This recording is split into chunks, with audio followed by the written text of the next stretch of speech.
Good evening, ladies and gentlemen. Vanakkam. Today we have the pleasure of having a discussion on a translation of a book by Sri Imayam. And the translation has been done from Tamil by none other than Justice Prabhasi Devan. Let me start with a small introduction. Thiru Imayam, whose pen name is V. Annamalai, is a school teacher and a writer, has published 7 novels. Koveru Kazhaigal in 1994, Armugam in 1999, Shedal in 2006, Yen Kadai in 2015, Sellada Panam in 2018, Varga Varga in 2020, Ippodu Uirodu Irikren in 2022, and a novella, Pettavan, in 2014. He has 6 short story collections to his credit. He was granted the Junior Fellowship by the central government in 1999 and was honored by many awards, including the Tamil Nadu State Award in 2010, the EL Lifetime Achievement Award in 2018, and the Sahitya Academy Award in 2020. In 2019, Kriya celebrated the silver jubilee of his first novel, Koveru Kazhaigal, considered as one of the classics of present-day Tamil literature, by publishing a special edition. Its English translation, Beasts of Burden, by Lakshmi Holmstrom, was followed by a Kannada translation. His novel Armugam has been translated into English and the novella Pethavan into English, Telugu, and French. A collection of his short stories in English translation, Video, Mariamman, and Other Stories was published in 2021. Malayalam and English translations of his award-winning Sellada Panam are underway. It's a pleasure, sir, to welcome you. Dr. Prabhasi Devan is a former judge of the Madras High Court, and she served from 2000 to 2010, and the former chairperson of the Intellectual Property Appellates Board from 2011 to 2013. Her judgments have dealt, among other things, with the right to protection of speech, protection of heritage buildings, rights of the oppressed classes, rights of persons with disabilities, gender equality, the economic worth of a homemaker's work, compulsory licensing of a cancer drug, and challenge by Novartis to India's Patent Act. She writes in English and Tamil on issues of law and life. Seeing in the Dark, published in 2015, a collection of short stories by Chudamani, was her first work of translation. Her second, Echoes of the Veena, in 2018, won the Valley of Words Awards in 2019 for translation. Her third book is Miran Stories of 2022.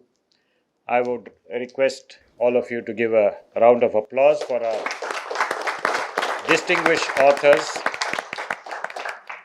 I also have the pleasure of introducing today Prasanna Ramasamy, who has directed more than 26 theatre plays and 5 full-length documentaries, a Central Sangeet Natak Academy Award from the President, Tamil Nadu Kalaimamani Award, UNICEF's Ladli Award, and Professor Ramanujam Awards are some of the more important awards awarded for her theatrical works. I have pleasure in introducing Janaki Suresh. She is from Chennai, trained in theatre acting, started acting in movies in 2017. She has acted in the web series Queen and feature films Valimai, Mudal Ni Mudivum Ni, and also in a few other student short films.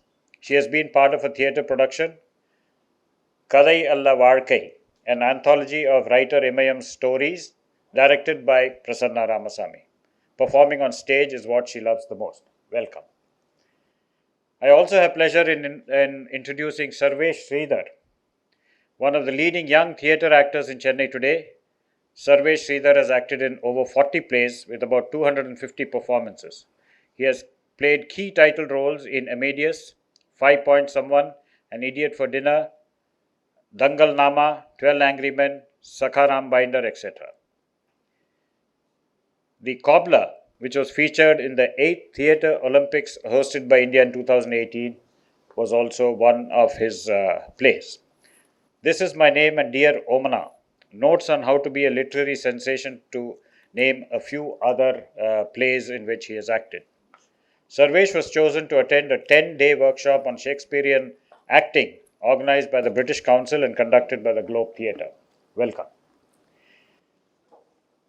Nikhila Kesavan has been acting as an actor and director in English theatre for over 2 decades.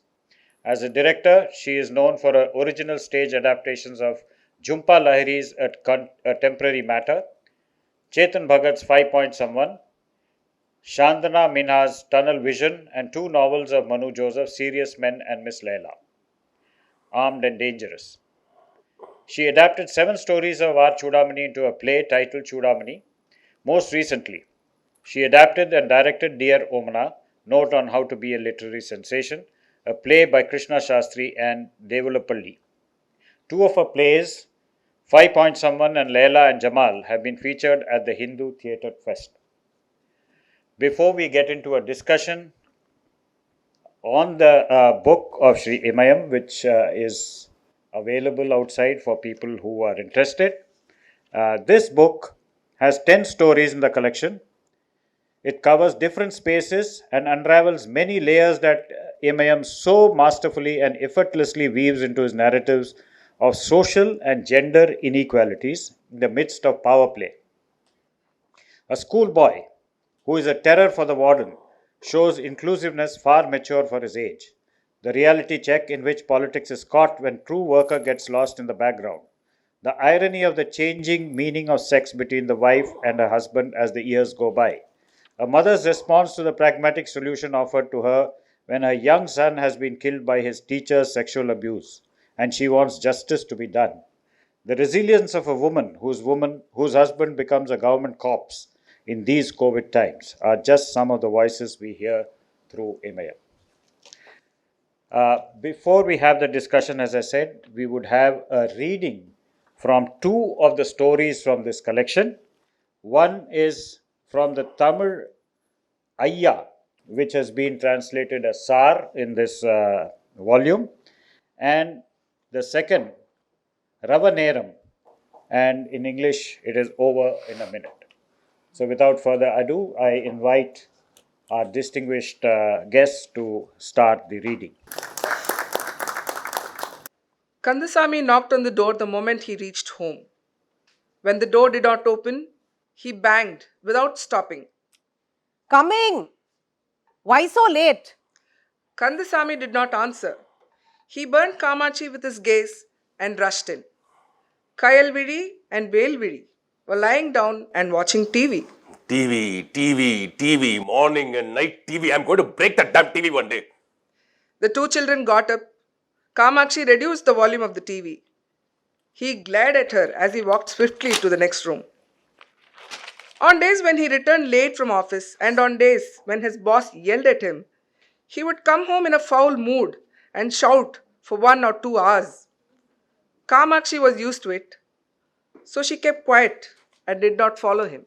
Shouldn't there be a time to watch TV and on time to study? It's 11 o'clock in the night. Should young girls keep watching TV so late into the night? Your mother is lucky, huh? She sits at home all day and watches TV serials. She was born under a lucky star, like her father. Lucky, not like you. Why do you drag my parents into this? Just because you're good for nothing, kids are watching TV. What is the connection? The children watch TV only because you do. Oh, sure. Your kids are totally innocent. They'll swallow you up completely and ask for more. Look at their names, Velvidi and Kayalvi, instead of something like Trisha or Nayantara. Does giving your daughters Tamil names mean that your Tamil will reach great heights? Shut your mouth. Why are you so late? Did your boss scream at you? Is my boss my father-in-law to tell me to go home on time every day? This is what happens daily, no? Nothing new. From day one, it's been the same time, whether it's Saturday or Sunday, you come home only at 10 o'clock in the night. Why is this here? And why is that there? This entire house, it looks like a pigsty, not like a house that is inhabited by 3 women. He went and sat in the bedroom, hoping that someone would ask him to eat. No one entered the room, nor did anyone utter a word. He had no other choice but to call Kamachi. She came in and stood silently. He looked her up and down and ordered. Now go. Bring me a jug of water and come. Get a glass. How will I drink it? Are there any eggs in the house? No. I'm not surprised. After all, it's your house, no? Only you'll be there. That also to eat. Now, why are you standing there? Are there any fried snacks? No. Some pickle? Is there anything at all to eat in this house? Rice, korambu, rasam, all piping hot. You eat all that crap. Now get out. Did the officer scold you? Will you just go now? What happened? Go now. He got up hastily and fished out a bottle of brandy from the pocket of his trousers, which were hanging from a hook on the wall. He opened it and poured the brandy into a glass. He poured water into it from the jug and drank everything in one gulp. This big scene only to drink this. What is this new thing? Nothing new or old. Just go away. Are you going to drink in the middle of the house? That too when there are two girls who will soon be coming of age. Just don't keep on talking. Yeah, please go. Leave me alone. Did the officer abuse you? I wish I had been born as a stone or something. Not a human being. And even if you're born as a human being, you must never work as someone's peon. Usually, if the officer scolded him or was angry with him, he would go on and on about it for half an hour or 1 hour, or behave like a headless chicken. But never had he broken down. Once a month, or rarely twice a month, he would come home after drinking. Never had he drank at home. Officers always rave and rant like that. This is not the first time. It is only on you that they can vent out their anger with other things. God knows how many problems they have. I don't think these officers have a heart. It dies the moment they become an officer. Power has no mind, no heart. It's just a stone. Stone that keeps on breaking into another person. What happened in office today? Nothing happened, just go away. All I said was, Sir, it's getting late. And that too not for my sake, for him. The way he looked at me, you won't even look at shit like that. I felt like just killing myself then and there. Officers are bound to behave like that. If we react to it, how will we get our food? You will say that only. You don't care. What is it for you? You sit at home all day and watch TV. I'm the one who has to bear all the insults. No? Sitting there like a dog guarding that door, waiting for that bell to ring. Okay, get up. Come. Eat. The children have not eaten either. Sometimes I feel like I should just throw myself in front of a lorry or a bus or something. I just feel like killing myself. What rubbish is this? If you die, what will I do with these two girls? The kids said they would eat with you and they are waiting. Come, eat. It's past 11. What were you doing for so long that you've not even fed the children? So, why have you not eaten?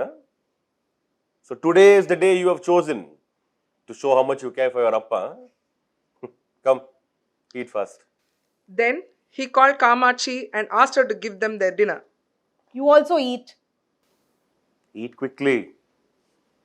Can't you see how I am suffering? At least for that sake, you must all study very well. Kandasamy poured brandy into the glass, added water, and drank it at one go. How much is this for? 200 rupees. My God. I can buy one bag of black market rice they sell at the ration shop for that amount. It'll feed us for a whole month. Kandasamy turned a deaf ear. He kept gazing at the brandy bottle, the jug of water, and the glass in turn, then burst out in anger. He's so young. He must not even be 30 years old. And he turns everyone around his fingers. If he's on the phone, he does not stop talking, and I must just stand there looking at him, holding that pad in my hand. He does not even indicate with a gesture that I can leave the pad and leave the room. Nor can I leave it myself and go. I cannot even take that pad which he has signed. He'll look at me while speaking on that phone, but he'll never say, okay, leave it and go. Never. He'll continue his conversation as though he has not even seen me. I can't even raise my head and look at him. I must move silently without making any sound. I can't do any work till he finishes that phone call. So I must just stand there. I must just stand there as if I cannot hear what he is saying on the phone. I get so angry. I just feel like dying.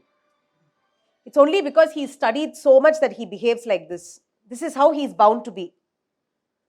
I thought we did not study, so let our children get education.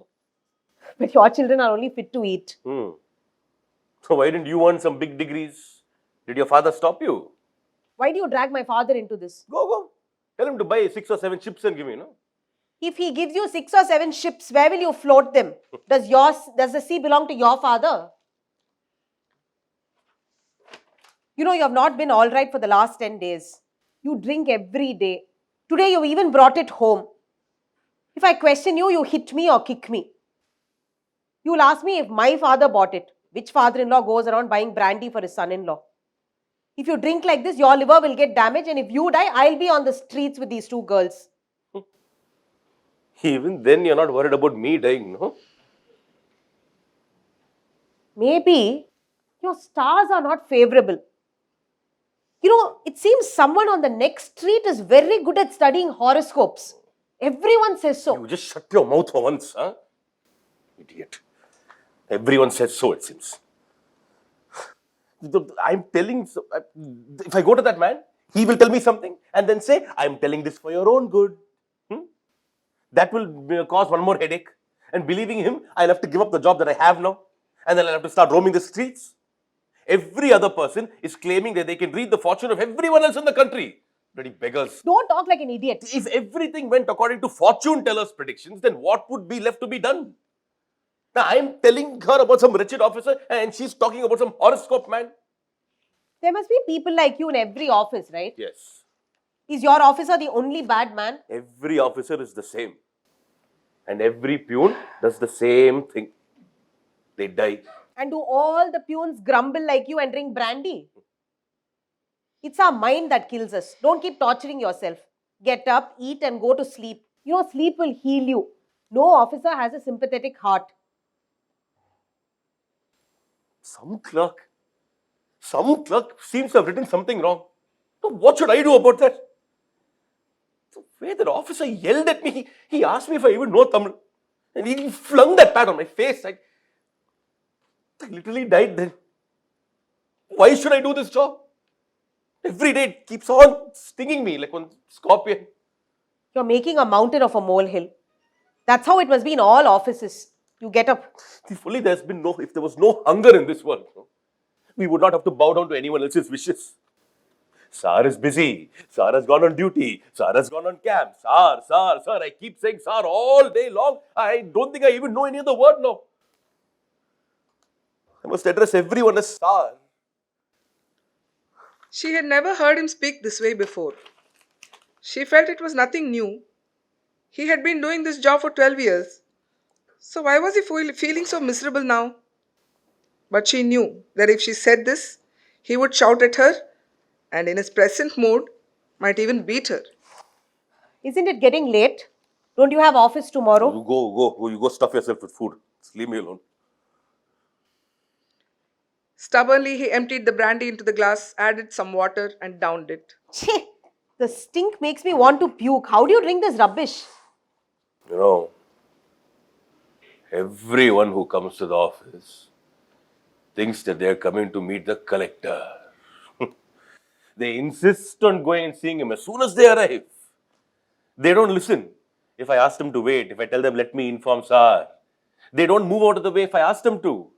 They don't say it. But from their eyes, I know that they are thinking, who are you? Do you think you're some big officer? Huh? That you won't let us in? If I take their visiting cards or the chits with their names written on it and I go and place it on Sar's table, he'll ring that bell. And then he'll ask them to come in only one by one. I can send the next man only if the one before him comes out. And then also only if he rings the bell and asks me to send the next man in. If I open the door too quickly or if I make one small noise by mistake, the look that he'll give me, like a cobra. Those dogs waiting outside, they don't know all this. They keep on pestering me. Who will listen? If I tell them I can do it only if Sar tells me to do so. Even when I'm sleeping, I hear that bell ring. Such a heavy burden. No one seems that even I'm a human being.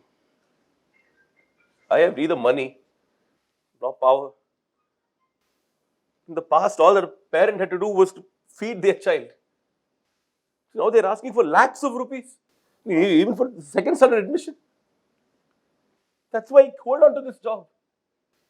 If we don't even have enough money to pay school fees, how will we eat?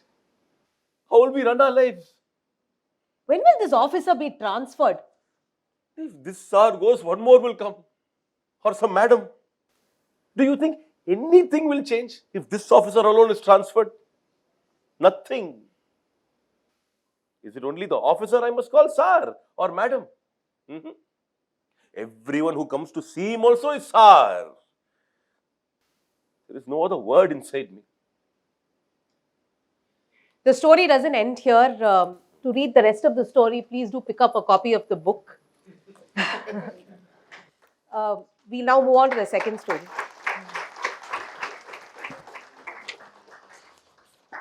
Before we move on to the second story, I have the pleasure of also introducing Susheela Rabindranath.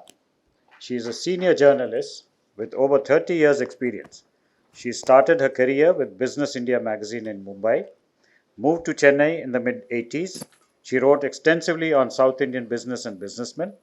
She helped launch Hansa Zone website, an entertainment portal for R.K. Swamy BBDO in 2009 before she joined the New Sunday Express as its editor. She was a consulting editor for Financial Express till recently. She has taken a break to work on her next project now. Susheela is the author of Surge, Tamil Nadu's growth story. Welcome, ma'am. The doorbell rang. Kamachi opened the door. It was Sellamuthu. Why so late? I went to the shop. Were you sleeping? Kamachi put the bags near the kitchen. She adjusted the creases of her crumpled sari and smoothed her hair. He went to the toilet. Shall I make tea? Sure. Do you want to eat anything? No, just tea will do. He switched on the TV and picking up the remote control surfed the channels. Kamachi brought the tea. Did you talk to your daughter Yes. and son? I called him twice. He did not answer. You're not having tea? I thought you'll come at 5 and made tea. But since you didn't come, I had that. Sellamuthu was watching TV sipping his tea. Suddenly he shouted. What happened? Husband and wife quarrel. She poisoned both her children and killed herself also. Only 30 years old. Sellamuthu spent some time talking about the tragedy of the 30-year-old mother and her two children. You go and change now. I'll go in a while. What happened? You seem to be a bit tired and dull. I haven't taken a bath or changed. You rush through your bath to go to school on working days. Now you are on medical leave. So why don't you bathe at your leisure? It's so boring without anyone at home. When you are at home, you feel like going to school. When you are at school, you feel like taking leave.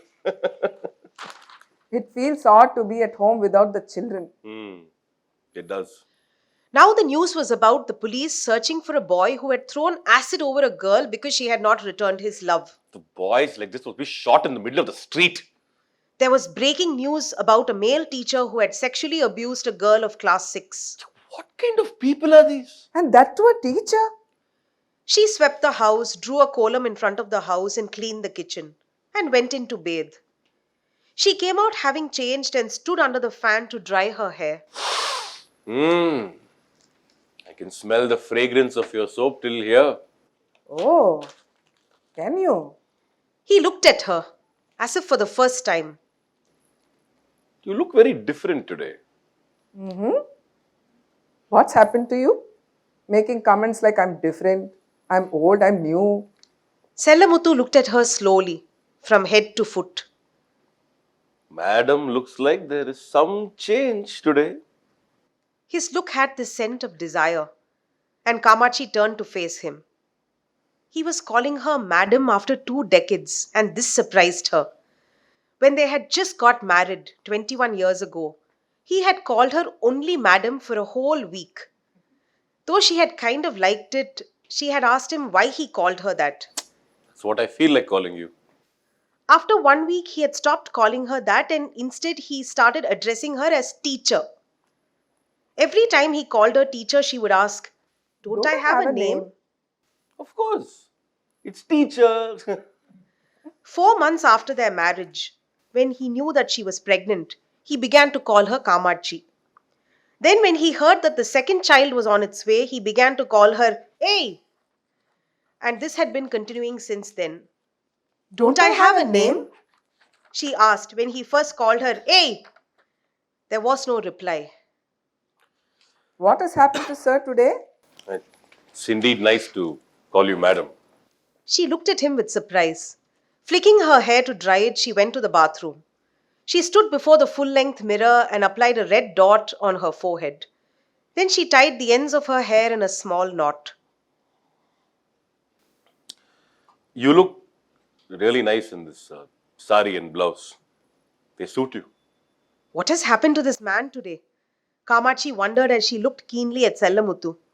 In all these years, this was the first time he had said something like this. He was staring at her without even blinking. It's just an old sari. Even if it's old, still looks good. Are we newly married that you look at me like this? Then she sat on the floor near Sellamuthu's sofa, her eyes on the TV. He was in the mood to reminisce and spoke about their marriage, the time their children were born, then their growing years and departure for Chennai to pursue higher studies. One event after another. And she nodded as if in assent. The manner in which he recounted those stories and his voice reminded her of long forgotten memories. It used to be just the two of us before our son was born. Now again, for the past 10 days, it's only been the two of us. Time has just flown. Sellamuthu sounded regretful as he said that. But you have grayed more. He did not stop at that comment. He touched her hair. So what if your hair is grey? Your body is still firm. What kind of a comment is that? I'm just speaking the truth. He stroked her shoulder fondly. It was new to her, his speaking this way and touching her. Something has come over him. She peeked at him from the corner of her eye, and she saw that he too was looking at her. Looks like he's in some mood. She got up to get dinner ready. He had changed into a lungi and sat down to eat. You look luscious. He patted her thigh. Crazy comments. Right through dinner, he kept patting her and touching her. What is all this like a newly married man? But in the truth, she enjoyed what he was doing. Ready to go to bed? Or will you take some more time? You carry on, I'll come in 5 minutes. Okay, don't forget to switch off the TV and the lights. 10 minutes, 20 minutes, and he had still not switched off the TV. She rose from bed. You said you wanted to sleep early. No, lie down, I'll come now. You said you wanted to go to school a little early. You lie down, I'll be there. She went back to bed without saying anything. Why can't he turn the volume down? It seemed as if nothing could tear him away from the TV. She remembered him patting her and touching her and then got lost in thought. Even half an hour later, he was still watching TV and she lost her patience. Aren't you coming in? He stood up as if only then he remembered that he must go to bed. He switched off the TV, then the fan. Kamachi lay down quietly and he did so too after switching off the light. She had been expecting him to say something, but with the lights off, he fell asleep right away. Kamachi thought she too must sleep, but she couldn't. His words, his touch kept coming back to her mind. Shall I move up close to him? She instantly banished that idea from her head. She had expected him to touch her when he came to bed. He had not done that. He had not even asked her if she was sleepy. He was lost to the world the moment his head touched the pillow. Shall I call him? But it would be mortifying if he asked. Why are you bothering me when I'm sleeping? She attempted to stop thinking and sleep, but no matter how much she tried, she could not. She wanted to turn over, but if by chance her hand touched him, he might think she was making an overture. It surprised her that sleep continued to elude her. As time passed, Sellamuthu's snores grew louder. The noise bothered her more than being unable to sleep. This The house is going to crash with this noise. She had been hearing him snore since the day they got married, but this was the first time it was annoying her so much. What could she do to reduce this noise? She called him. Within a few seconds, the road roller noise started once more. She called him again, no response. She called him again, there was still no response. She was furious. What is this habit? Going to sleep instantly. You can sympathize with the woman who drank poison, the girl who was the victim of an acid attack, the people in IT companies who lost their jobs, and the families of women who act in TikTok. But you will not spare a thought for the woman lying next to you. You can sympathize with the woman who drank poison, the girl who was the victim of an acid attack, the people in IT companies who lost their jobs, and the families of the woman who acted TikTok. But you will not spare a thought for the woman lying next to you? Blockhead, she said. In her married life of 21 years, this was the first time she had called him a blockhead. She tried to recall when they had last had sex. Why am I thinking like this? She attempted to think of something else to divert her mind from that. But no way. The mind refused to change track. When did we last have sex? The mind refused to go past that question. Why had something she had forgotten for several months suddenly raised its head? In these 21 years, not once had she touched him. She had not even considered it. She had not shown any sign of harboring such a thought. If they had slept together, it had always been at Sellamuthu's initiative and followed from his desire. And when it happened, it was always here one moment and gone the next, as if she was a neighbor's wife. It had always been like that, right from the time they had got married, as if he was in a hurry to catch a train. Aren't I your wife? Why this hurry? He changed, never. Some days she would say, I have just eaten later. He never paid heed. She felt annoyed that even during their intimate moments, he did not listen to her. After she moved away, he would make all kinds of comments. Cover yourself properly. See, that sari is risen up. And why are you lying on your back? Sleep on your side. You can't just lie in any way you want like a child. Cover yourself properly. Look at that. The sari has climbed up. Why are you lying face up? Sleep on your side. Don't lie any old way you want like a child. It would make her angry. But she never retorted.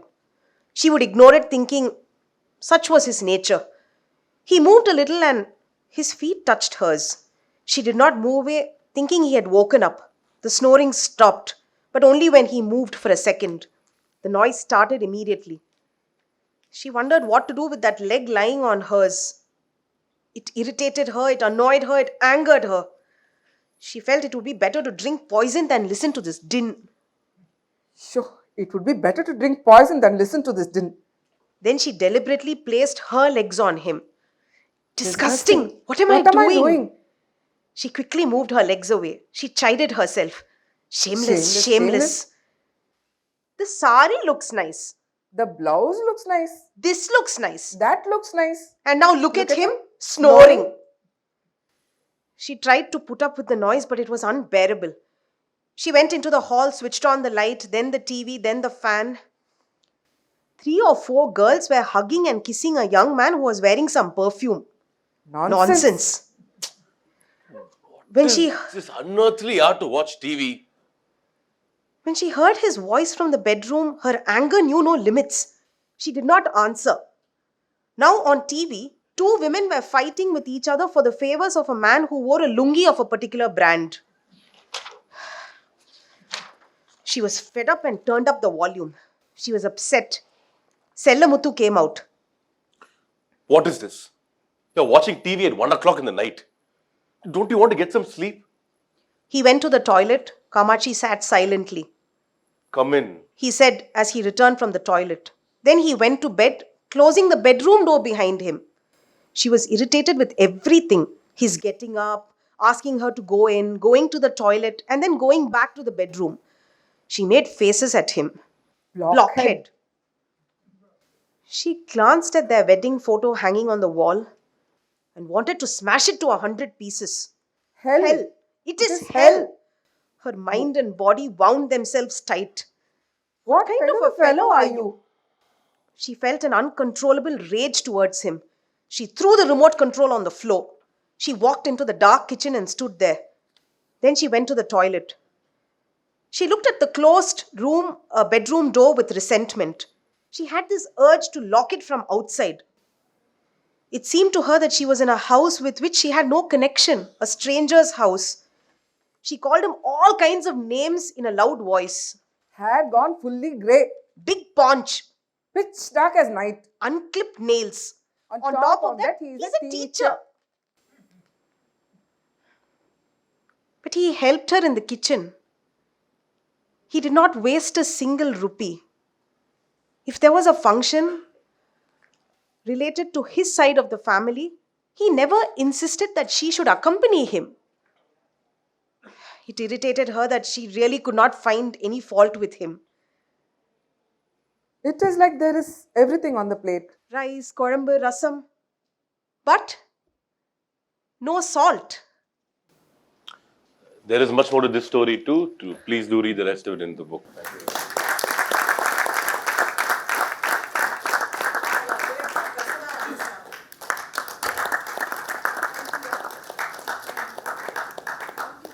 For asking us to do this. We love to do anything related to theatre. And thank you, Mr. Chanamoli, for such a lovely introduction. And thank you, Maitreyi and Sudhakar, for all the help. And Mr. Mohammed, thank you for the sound. You already heard their names, but let me do it once again. It's always a pleasure to bring the actors to the audience. Sarvesh Sridhar, Janaki Suresh, Nikhila Keshav. I now invite our guests for the evening to please come up on stage. Shri Imayam, Justice Prabhasi Devan, and Srimati Susheela Rabindranath. Good evening. This is working? Yes, it is. Good evening, MM sir. So you don't like to be categorized or branded as a particular writer. You don't want that. But how do you erase the politics, the activist side from your literary works? How do you make this happen? தமிழ்லேயே சொல்லட்டுமா? நீங்கள் ஒரு இந்த மாதிரி ரைட்டருங்கிற ஒரு Brando ஒரு பட்டமோ உங்களுக்கு பிடிக்காது. ஆனால் உங்களோட பாலிட்டிக்ஸோ உங்களோட ஆக்டிவிஸ்ட் சைடோ அது எப்படி உங்களோட இலக்கியத்தில் வராமல் இருக்கு? எப்படி நீங்கள் அந்த டிஃப்ரென்ஸை மெயின்டைன் பண்ணுறீங்க? இந்த நிகழ்வில் பங்கேற்றிருக்கக்கூடிய உங்கள் அனைவருக்கும் என்னுடைய பணிவான வணக்கத்தை நான் தெரிவித்துக் கொள்கிறேன். இந்த நிகழ்வில் நான் எழுதி பிரபாஷ் தேவன் அவர்கள் மொழிபெயர்த்து ரத்னா சாகர் பப்ளிகேஷன் வெளியிட்ட அந்த தொகுப்பிலிருந்து ஐயா அரவநேரம் என்கின்ற 2 கதைகளை படித்தல்ல நடித்து காட்டிய சுசீலா ரவீந்திரன் ஜேர்னலிஸ்ட்டுக்கும் சர்வேஷ் ஜானகி சுரேஷ் அவங்கள நான் ஏற்கனவே பார்த்துருக்கேன். அவங்களுக்கு உண்மையிலே ஒரு குடும்ப பெண்ணுக்கான ஒரு குரல் உண்டு. ஒரு நாடகத்தில் அவங்க நடித்தாங்க ஏற்கனவே. இல்லை, ஜானகி சுரேஷை சொல்கிறேன். அவங்களுடைய குரல் அந்த கதைக்கு ரொம்ப பொருத்தமாக இருந்தது. அப்புறம் சர்வேஷ் அவருடைய நாடகத்தை நான் வந்து இதில் பார்த்தேன், ஞாபகம் இருக்குது, மியூசியம் தியேட்டரில். அவர் நினைவுக்கு வந்தது நிகிலா கேசவன், இவங்க எல்லாருமே வந்து அந்த கதையை ரொம்ப உண்மையாக படித்து காட்டினாங்க. ரொம்ப ஆக்டிங்கே இல்லாமல், அல்லது நம்ம படிக்கிறோம் அப்படிங்கிற ஒரு எந்த இது இல்லாமல் அந்த உணர்ச்சி, அந்த சொற்களில் இருக்கக்கூடிய உணர்ச்சிகளை வெளியே கொண்டு வரது தான் மிக முக்கியமானது. நான் வார்த்தைகளில் அந்த உணர்ச்சியை கொண்டு வர முயன்றேன். அவர்கள் தங்களுடைய குரலின் வழியாகவும், தங்களுடைய முகபாவத்தின் வழியாகவும், தங்களுடைய உடல் பாவத்தின் வழியாகவும் அந்த உணர்ச்சியை அவர்கள் வெளிக்கொண்டு வந்தார்கள். அவர்கள் 3 பேருக்கும் என்னுடைய நன்றி. இதை ஒருங்கிணைத்து இயக்கிய என்னுடைய அன்பிற்கினிய பிரசன்னா ராமசாமி அவர்களுக்கும், இப்போது என்னோடு மதிப்புக்குரிய பிரபாஷ் தேவன் அவர்களோடும் கேள்வி கேட்டு எங்களை திணறடிக்க இருக்கிற சுசீலா ரவீந்திரநாத் அவர்களுக்கும் என்னுடைய அன்பை நான் தெரிவித்து, இங்கே வந்திருக்கக்கூடிய அனைவருக்கும் மீண்டும் என்னுடைய அன்பையும் நன்றி நான் தெரிவித்துக் கொள்கிறேன். இங்கே பல முகங்களை நான் பார்த்தேன். மனித முகங்களை விட கதை எழுதுவதற்கு வேறு எந்த இடமும் உலகில் சிறந்த இடம் என்று எனக்கு தோன்றவே இல்லை. நம்முடைய முகங்கள், நம்முடைய குரல்லாம் நம்மை கதையாக ஆக்குகிறது, கதை எழுத தூண்டுகிறது. யாரோ அழுகிற குரல், யாரோ பேசுகிற ஒரு வார்த்தை, யாரோ நடந்து போகிற ஒரு அந்த தோற்றம், இதெல்லாம் தான் கதையாகிறது. இந்த கதைகள் எல்லாம் எப்படி எழுதினேன், ஏன் எழுதினேன் என்று 26 ஆண்டு 27 ஆண்டுகளாக கேட்டுக்கொண்டே இருக்கிறார்கள். இன்றைய தேதியில் சுசீலா அவர்கள் என்னிடம் இதே கேள்வியை கேட்கிறார்கள். அரசியல் நீக்கம் செய்யப்பட்ட எழுத்து என்னது அப்படின்னு அவங்க ஒரு மாதிரி ஒரு நினைக்கிறேன். I'm right? அரசியல் செய்யப்பட்ட எழுத்தல்ல என்னது, என்னுடைய அரசியல் நிறைந்தது தான். முழுக்க ஒவ்வொரு வார்த்தையும் அரசியலால் எழுதப்பட்டு தான் என்னுடைய கதைகள். அதுதான் சார் நான் கேட்க நினைச்சேன். அது எப்படி அரசியலா இருந்தும் அரசியல் இல்லாம எழுதினீங்க? இப்போ ஆறு இருக்கு, ஆறுல தண்ணி போயிட்டு இருக்கு, தண்ணி வந்து ஓடிக்கிட்டே இருக்கு, பாலம் நிலையாக நிற்கிறது. நம்முடைய கண்கள் பாலத்தை பார்க்கிறதா, ஓடிக்கொண்டே இருக்கிற தண்ணீரை பார்க்கிறதா என்பதை பொறுத்தது. வேற நான் சரியா சொல்லிட்டேன்னு நினைக்கிறேன். அதாவது நான் வேட்டி கட்டுறதாலே நான் திமுக கோஷம் போடுறதில்லை. நான் தொடர்ந்து 30 ஆண்டுகளாக நான் வந்து தலித் எழுத்தாளர் இல்லை, பெண் எழுத்தாளர் இல்லை, மார்க்ஸ் எழுத்தாளர் இல்லை, நவீன எழுத்தாளர் இல்லை, தீக்கா எழுத்தாளர் இல்லை, கம்யூனிஸ்ட் எழுத்தாளர் இல்லை, இருத்தலியல் எழுத்தாளர் இல்லை அப்படின்னா அநேகமாக 94 நான் அதை கூவி பார்த்துட்டேன். இப்போவும் நான் அதே பதில் சொல்ல விரும்பலாம். திரும்ப சொல்கிறேன். இப்போது இது ஒரு காலத்தினுடைய கதை. இது கதை இல்லை, இது ஒரு வாழ்க்கை. இப்போ நம்ம இவ்வளோ பேர் கூடியிருக்கோங்கிறது இது ஒரு கதை. இந்த கதையை ரொம்ப திறமைசாலியாக தான் எழுதுவாங்க.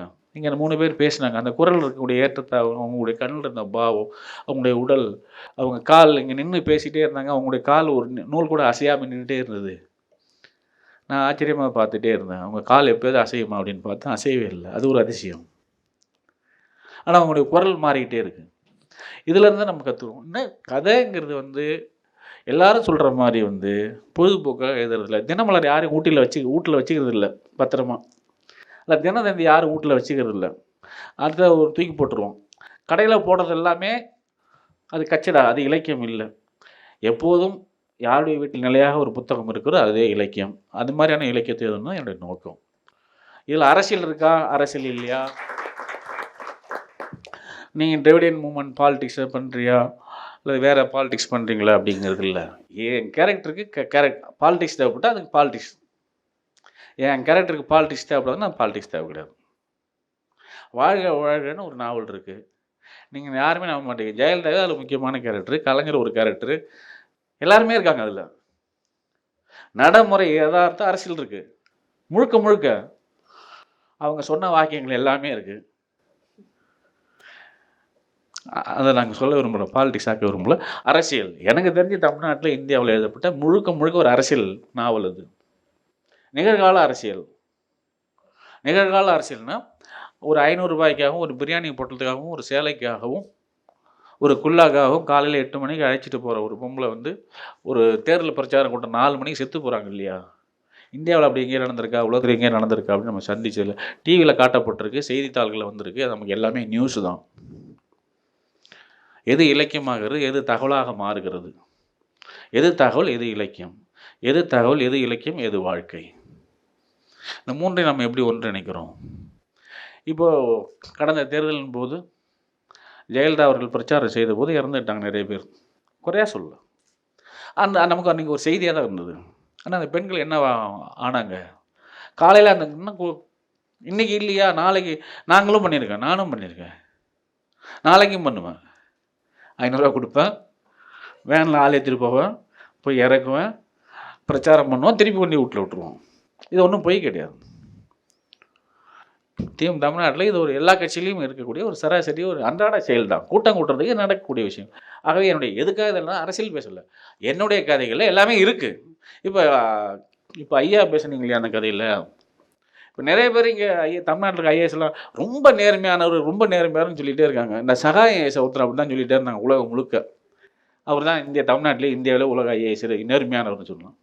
மணி அடித்தா எல்லாம் கிடைக்கணும், நீ நேர்மையாக தேடா பெருசு, மணி அடித்தா எல்லாம் கிடைக்கும் உனக்கு, இல்லை என்ன பெருமைன்னு இருக்கு? உனக்கு எவ்வளோ சம்பளம், உன் முன்னாடி அடிச்சு போகிறது கார் இருக்குது, உன் பிள்ளை அடிச்சுட்டு போகிறது ஸ்கூல் இருக்குது, நீ என்ன விரும்பினாலும் உன் வாட்ஸ்அப்பில் காவு கேட்குறதுக்கு நீ எதுக்கு லஞ்சம் வாங்கணும்? எதுவுமே இல்லை, 500 சம்பளம் 150 சம்பளம் வாங்க லஞ்சம் வாங்கினா நான் அதை நேர்மைன்னு சொல்லுவேன். நான் லஞ்சம் வாங்கணும்னு நான் ஒரு கூட்டத்தில் பேசியிருக்கேன். நீயானா நான் கூட்டத்தில் நான் லஞ்சம் வாங்குறது நல்லதுன்னு சொல்லியிருக்கேன். ஏன்னா நடைமுறை அரசியல் கிராம லெவலில், ரொம்ப கிராஸ் ரூட் லெவலில் சின்ன எளிய மனிதனுடைய வாழ்க்கையில் என்ன நிகழுது? நம்ம இப்போ எனக்கு நிறைய ஐஏஎஸ் ஆஃபீஸர்ஸ், ஐபிஎஸ் ஆஃபீஸர் தெரியும், ரொம்ப நல்லவர்னு சொல்லுவாங்க. நான் சத்தியமாக நம்பவே மாட்டேன். எனக்கு அது அவசியம் இல்லை. நீ நல்லவனாக இருக்க வேண்டியதில்லை. உன்னுடைய ஓஏவை கௌரவம் நடத்தாத நீ நேர்மையாக இருந்தால் என்ன செய்ய போகிற? உன் கார் டிரைவர் ராத்திரி எத்தனை மணிக்கு போகிறான்? உன்கிட்ட ஓஏ இருக்கா இல்லையா, அவன் எத்தனை மணிக்கு போகிறான்? அவனுக்கு ஒரு முன்னாடி புள்ள இருக்கா? உண்மையிலே அது ஒரு வருத்தத்தில் தான் அந்த கதை. அதுனா தமிழ்நாட்டில் நீங்கள் 2 மணிக்கு போனால் டிரைவர் 2 மணிக்கு நிற்கணும், அவனுக்கு ஒரு புண்டாட்டி இருக்குது, புள்ள இருக்குது, அவன் புள்ள படிக்குமா, சோறு என்ன எதுவுமே தெரியாது. ஆனால் நம்ம நேர்மையை பற்றி பேசிகிட்டே இருக்கோம். தமிழ்நாட்டில் இன்றைக்கி இருக்கிற உயர் அதிகாரிகள் யாராக இருந்தாலும் மணி அடித்தா ஒரு ஃபோன் பண்ணால் எல்லாமே உங்களுக்கு கிடைக்கும் அப்படிங்கிற ஒரு சௌகரியத்தோடு இருக்கிற ஒரு ஆள் நேர்மையாக இருக்காருன்னு சொன்னால் நான் ஏற்றுக்கவே மாட்டேன். அது ஒன்றும் இல்லை. ஸோ என்னுடைய எல்லா கதைகளுமே அரசியல் தாங்கம்மா சுஷீலாம்மா. என்னுடைய கதைகள் எல்லாமே அரசியல் தான். பேசுறது அரசியல், எழுதுறது அரசியல். இது ஒரு சமூக அரசியல். ஏன் சமூகம் இப்படி இருக்குன்னு கேட்குறது தானே எதிராக. அப்பயே அரசியல் வந்துடுது இல்லையா? கலெக்டர் யோகியனா இல்லைங்க சொல்கிறதுக்கு, கலெக்டர் யோகியனா இருக்கார், ஓஏ யோகியம் இல்லைன்னு நம்ம இல்லை. சிஎம் அப்படி இருக்காரு, ஒரு பிஏ அப்படி இருக்காரு, மந்திரி அப்படி இருக்காரு, எம்எல்ஏ அப்படி இருக்காரு, எல்லாரும் சொல்லிகிட்டே இருக்கோம். நான் எந்த அளவுக்கு யோகியங்கிறது யாரும் கேள்வி கேட்கறதில்ல. இங்கே அரசியல் இல்லாமல் எழுத்தே கிடையாது. பேசுறது ஒரு அரசியல், எழுதுறது ஒரு அரசியல், துணி கட்டுறதே ஒரு அரசியல், என்ன தண்ணி குடிக்கிறதே ஒரு அரசியல் தான். என்ன தண்ணி பாட்டில் குடிக்க போகிறீங்க, எந்த பிளாட் வாங்க போகிறீங்க, யாரோட குடியிருக்க போகிறீங்கிறது அரசியல் தானே. என்ன தெருவில் இருக்க விரும்புகிறீங்கிறது அரசியல் தானே. ஸோ அரசியல் இல்லாமல் எதுவுமே இல்லை. இப்போ உங்க கதைகள், நாவல்கள் எல்லாமே பெண்கள் ரொம்ப ஒரு முக்கியமான பார்ட். இப்போ இந்த சிறுகதை தொகுப்பிலேயே sorry can you hear me now? இதுலேயே it's mostly except I think ஒரு கதையை தவிர எல்லாத்துலேயுமே ப்ராமினெண்ட்டாக இருக்கிறது பெண்கள் தான். ஆனாலும் நீங்கள் ஏதோ ஒரு இன்டர்வியூவில் சொல்லியிருக்கீங்க, இந்த பெண்கள் ரொம்ப ஜாதி அரசியலால் என்ன சொல்கிறது அழுத்தப்படுறாங்க. ஆனால் இந்த பர்டிகுலர் ஷார்ட் ஸ்டோரி கலெக்ஷனில் ஒரு பெண் கூட, மேபி ஒரு எக்ஸெப்ஷன் தவிர, யாருமே அழுத்தப்படல. அவங்களுக்கு எல்லாம் ஒரு தாட்ஸ் இருக்குது. அவங்க எதிர்க்க அப்போஸ் பண்ணாமல் இருந்திருக்கலாம், ஆனால் அவங்க பண்ணுற விஷயம், இப்போ கூட அந்த ஷார்ட் ஸ்டோரி படித்தாங்களே ஆமாம், எல்லாருமே அவங்க ஸ்ட்ராங் விமன். இது ஒரு நீங்கள் சொல்கிறது, ஆனால் நீங்கள் எழுதுறது எல்லாமே ஸ்ட்ராங் விமன் பற்றி தான். நான் உங்கள் செடல் நாவலும் படித்தேன். செடல் அதை விட ஒரு ஸ்ட்ராங்காக ஒரு உமன் இருக்க முடியாது. ஸோ நீங்கள் அதை பற்றி என்ன சொல்கிறீங்க? ஆனால் நீங்கள் சொல்லும்போது இன்டர்வியூஸில் நிறைய படித்தேன், எல்லாத்தையுமே விமன் அப்ரேஷன் பற்றி சொல்கிறீங்க. சும்மா இருக்காம பொம்பளை பற்றி என்ன நினைக்கிறேன்னு கேட்டால் கோவம் வரதான் செய்யும். இது என்ன, எனக்கு ஆணை எழுதணும் பெண்ணை எழுதணுங்கிறதுல, வாழ்க்கை எழுதணுங்கிறது என்னுடைய நோக்கம். இது ஆணுடைய வாழ்க்கை, இது பெண்ணுடைய வாழ்க்கைலாம் இல்லை. இது ஆம்பளை இல்லாமல் பெண்ணுங்கிறது அங்கே ஒன்றுமே இல்லை. எந்த கதையிலும் ஆண் இல்லாமல் பெண்ணே கிடையாது. அதே மாதிரி பெண் இல்லாமல் ஆண் எங்கேயுமே கிடையாது. இதில் யார் பாதிக்கப்படுறாங்க, யாரோட இதாக இருக்குது, கஷ்டமாக இருக்குது, அதிகமாக துன்புறவங்க யார், அதிகமாக கண்ணீர் விடுறவங்க யார், யார் உண்மையிலேயே ஒரு எழுத்தாளனா, ஒரு சமூக சிந்தனையாளனா, ஒரு சோசியல் சயின்டிஸ்டாக நீங்கள் அக்கறை உள்ளோன்னா, நீங்கள் யார் மேலே அக்கறை கொள்ளணும்னா, யார் பரிதாபத்துக்குரியவர்களோ, யார் கஷ்டப்படுறாங்களோ அவர் மீது நீங்கள் அன்பு செலுத்துவது தான் உண்மையான அக்கறை. அது ஆணாக இருக்கலாம், பெண். எங்கள் கதையில் வந்து ஆம்பளை ரொம்ப கஷ்டப்பட்டு உயிர் விட்டு கவலைப்படுறான். அந்த கதையை நீங்கள் படிச்சிங்கன்னா தெரியும். ஆம்பளைக்காக கவலைப்படுறான். இது கவலைப்படுறதே கிடையாது. இது வந்து இப்போ உங்களுக்கு அந்த கதையில் அந்த ஜானகி நடித்த ஒரு கதை நினைக்கிறேன், வீடும் கதைன்னு ஒரு கதை நாடகத்தில் எல்லாமே இருக்குது. இப்போ ஐஏஎஸ் ஆஃபீஸர், ஒரு 2 ஐஏஎஸ் ஆஃபீஸர் கல்யாணம் கட்டிட்டு ஐஏஎஸ் ஆஃபீஸருக்கு வாங்கின பொண்டாட்டி எனக்கு தெரியும். ஐஏஎஸ் 2 பேரும் ஐஏஎஸ். ஆனால் அந்த அம்மா தான் சமையல் பண்ணுது. வாங்குற ஐஏஎஸ் எனக்கு தெரிஞ்சிருக்கும். கர்ப்பத்தோடு இருந்த ஒரு ஐபிஎஸ் ஆஃபீஸர் இன்னொரு ஐபிஎஸ் எட்டி வச்சது தெரியும். இப்போ நீங்களே இருக்கீங்க, எவ்வளோ இருக்கீங்க, உங்கள் ஏடிஎம், உங்களுக்கு இங்கே இருக்கிற பல பெண்களுக்கு அவங்களோட ஏடிஎம் நம்பர் தெரியுமான்னு தெரியாது. இன்னைக்கு கவர்மெண்ட் எம்ப்ளாயில் இருக்கிற பெண்கள், உயர் பதவியில் இருக்க 90% பேருக்கு அவங்க ஏடிஎம் அங்கே யூஸ் பண்ணுவாங்களா அப்படின்னு தெரியாது. அவங்களுடைய பையனும் கணவர் தான் யூஸ் பண்ணுவாங்க. அப்போ உங்களுடைய அதிகாரம் எங்கே இருக்குது அப்படிங்கிற ஒரு கேள்வி இருக்குது. நீங்கள் விமானம் ஓட்டலாம், ராக்கெட்டில் போகலாம், எல்லாம் போகலாம். ஆனால் கேரளாவுக்கு நீங்கள் போனீங்கன்னா அதிகமாக மழை பெய்யுன்னு சொல்லுவாங்க. உங்களுக்கு புரியுதுன்னு நினைக்கிறேன். கேரளாவுக்குள்ளே ஐயப்பன் கோயிலுக்குள்ளே பெண்கள் போனால் மழை அதிகமாக பெய்யுன்னு சொல்கிறாங்க. இது நம்ம நாடு ஒத்துக்க தான் செய்யுது. அப்போது எங்கே இருக்குது நம்ம நடைமுறை யதார்த்த வாழ்க்கையில் சந்திக்கக்கூடியது, காலங்காலமாக பின்பற்றக்கூடிய சில பண்பாடுகள் நம்முடைய மனசில் என்னவாக இருக்குது? இங்கே திரும்பவும் நான் சொல்கிறது வந்து இது ஏதோ இந்த பொழுதுபோக்காக கதை இருந்தில்லை. இது இன்றைய கதை, இந்த இடத்துல நடக்கிற கதை, இந்த சமூகத்தோட கதை, இந்த காலத்தோட கதை. இதான் அது. உங்கள் யதார்த்த வாழ்க்கை பெண்களும் ஸ்ட்ராங்காக இருக்காங்க. ஆமாம், நீங்களே உங்களை திருப்பி 100 பேர் அடித்தா நீங்களே எதிர்த்து அடிப்பீங்க. உங்கள் வாழ்க்கை நெருக்கடி உங்களை வில்லனாக மாற்றுது, உங்களுக்கு வலிமையை கொடுக்குது. வலிமை என்பது வந்து மன வலிமை இருக்குது, உடல் வலிமை இருக்குது, சிந்தனை வலிமை இருக்குது. நீங்கள் என்ன இந்த 3ல் எதில் இருக்கீங்க அப்படிங்கிற ஒரு கேள்வி இருக்குது. இப்போ எத்தனையோ விதமான மனிதர்கள் இருக்காங்க. என்னுடைய கதாபாத்திரங்கள் நான் ரொம்ப நிறைய இருந்தில்லை. அதுக்கு முன்னாடி நான் ஒரு விஷயம் சொல்ல நினச்சேன். இதெல்லாம் பார்க்கும்போது திருப்பி கொஞ்சம் சந்தோஷமாக இருக்குது. அதை சொல்ல மறந்து போனேன். பொதுவாக ஏதோ இங்கிலீஷில் ஒரு ஜோக்கு அது ஒரு இது இருக்குன்னு சொன்னாங்க. ஒன்றுமே இல்லாத ரைட்டருடைய ஒரு புக்கு கூட தடை செய்யப்பட்டு அவன் உலக புகழ் பெற்ற ரைட்டர் ஆகிடுவான். நல்லா இதுங்கிற அவசியம் இல்லை, ஆனால் தடை செய்யப்படணும். தடைன்னு ஒன்று வந்துருச்சா அவர் வந்து உலக ஃபேமஸான ரைட்டர் ஆகிடுவான்னு சொன்னாங்க. எனக்கெல்லாம் தடை வரல, நான் உலக ஃபேமஸான ரைட்டரும் கிடையாது. ஆனால் இவ்வளோ பேர் வந்துருக்கீங்க, பொறுமையாக கேட்குறீங்க அப்படிங்கிறது எனக்கு ரொம்ப மகிழ்ச்சி அளிக்குது. இது நம்முடைய சமூகத்தின் மீதான, இலக்கியத்தின் மீதான, மொழியின் மீதான, பண்பாட்டின் மீதான, கலாச்சாரத்தின் மீதான ஒரு நம்பிக்கை அளிக்கக்கூடிய நிகழ்வாக நான் கருதுகிறேன். இதன் மூலமாகத்தான் நம்முடைய சமூகத்தை வந்து மேம்படுத்த முடியும், அறிவுப்படுத்த முடியும். அந்த விதத்தில் வந்து நான் வந்து கதை எழுதுறது அப்படிங்கிறது வந்து எனக்கு ஏற்கனவே புகழ் பெறதுக்காக இல்லை, இதன் மூலமாக பதவி பெறதுக்காக இல்லை, இதன் மூலமாக எந்த அங்கீகாரமும் எனக்கு தேவையில்லை. எனக்கு தெரியாது புகழ், அதிகாரம், இதற்கெல்லாம் சம்பந்தம் இல்லை. இலக்கியம் எனக்கு ஒன்று தெரியும். 2000 வருஷம் கழிச்சு தொல்காப்பியர் எப்படி உயிரோ இருக்கார், கம்பன் எப்படி உயிரோ இருக்கார், திருவள்ளுவர் எப்படி உயிரோ இருக்கார், ஔவையார் எப்படி உயிரோ இருக்காங்க, கணியன் பூங்குன்றன் எப்படி உயிரோடு இருக்கான். மொழியில் செயல்படுறவன் சாவமே மாட்டாங்கிற ஒரே ஒரு வார்த்தை எனக்கு தெரியும். அந்த ஒரே ஒரு வார்த்தைக்காக மட்டுமே நான் எழுதி கொண்டிருக்கிறேன். இவருக்கு மீது, இந்த பெண்ணின் மீது எழுதுவது அல்லது இந்த ஆணின் மீது எழுதுவது, இந்த சமூகத்தின் மீது சார்பாக எழுதுவது, சார்பற்றவன் தான் எழுத்தாளன். எந்த சார்பும் இல்லை. அது பெண்ணிய சார்பாக இருக்கலாம், ஆணிய சார்பாக இருக்கலாம், இந்திய சார்பாக இருக்கலாம், அல்லது மத சார்பாக இருக்கலாம், இன சார்பாக இருக்கலாம், ஜாதிய சார்பாக இருக்கலாம். இந்த சார்புகளுக்கெல்லாம் அப்பாற்பட்டது தான் மனிதநேயம், அன்பு, காதல் என்பது. இந்த காதலை திரும்ப திரும்ப எழுதுவது என்பது தான் இது. இந்த ரவநேரத்தில் வரக்கூடிய காமாட்சியாக இருக்கலாம், அல்லது எங்கதையில் வரக்கூடிய கமலாக இருக்கலாம், செடலில் வரக்கூடிய செடலாக இருக்கலாம், கோவேறு கதையில் வந்த ஆறுமுகமாக இருக்கலாம், ஆறுமுகத்தில் வந்த தனபாக்கியமாக இருக்கலாம். இப்படி எத்தனையோ பெண்கள். இது எல்லா பெண்களுமே நீங்கள் காணக்கூடிய பெண்கள் தான். நான் ஒன்றும் அதிசயமாக இல்லை. இன்னும் சொல்ல போனால் ஜனங்க சொன்ன கதை தான் அது. நான் ஒரு கதையும் எழுதலாம், இல்லை இன்னொரு ரகசியத்தையும் சொல்லிடலாம், ஆனால் அதை சொல்லக்கூடாது. நான் கதை எழுதவே இல்லைங்கிறத நீங்கள் கொஞ்சம் புரிஞ்சுக்கிட்டா போதும். சத்தியமாக சொல்கிறேன், நான் எந்த கதையும் எழுதவே கிடையாது. சுஷீலாம்மா, சத்தியம் சத்தியம் சத்தியம், நான் எந்த கதையும் எழுது கிடையாது. அவனா வந்து சொல்லிட்டு போவான் ஒரு கதையை. நான் சும்மா கொஞ்சம் ஏதாவது ரோட்டில் போகிறவன் ஏதாவது ஒரு புள்ள ஏதாவது ஒரு பேசிகிட்டே போவோம். ஆக்சுவலி நான் ஒரு கதை நான் சும்மா ஏதோ ஒரு என்டர்டைன்மெண்ட்டாக பேசிட்டு 5 நிமிஷத்தில் முடிச்சுக்குவோம். ஒரு பஸ்ஸில் போகும்போது ஒரு அம்மா ஃபோன் பேசி, ஏன் எனக்கு கதை நான் எதுலங்கிறேன் அவங்க எதுறாங்கன்னு சொன்னேன் இல்லையா. ஒரு அம்மா ஃபோன் பேசி நல்ல ஸ்பீக்கர் போயிட்டுருக்கு. நான் பின்னாடி சீட்டில் உட்காந்துருக்கேன். அந்த அம்மா நீ பெத்த புள்ள தான் டிவியை சவுண்டாக அதிகமாக வச்சுக்கணும்னு சொல்லிச்சு. இந்த அம்மா உட்காந்தது எங்க பஸ்ஸில். புருஷன்ட்ட என்ன சொல்லுது, நீ பெத்த புள்ள தான் டிவி சவுண்டாக அதிகமாக வச்சுருக்கு.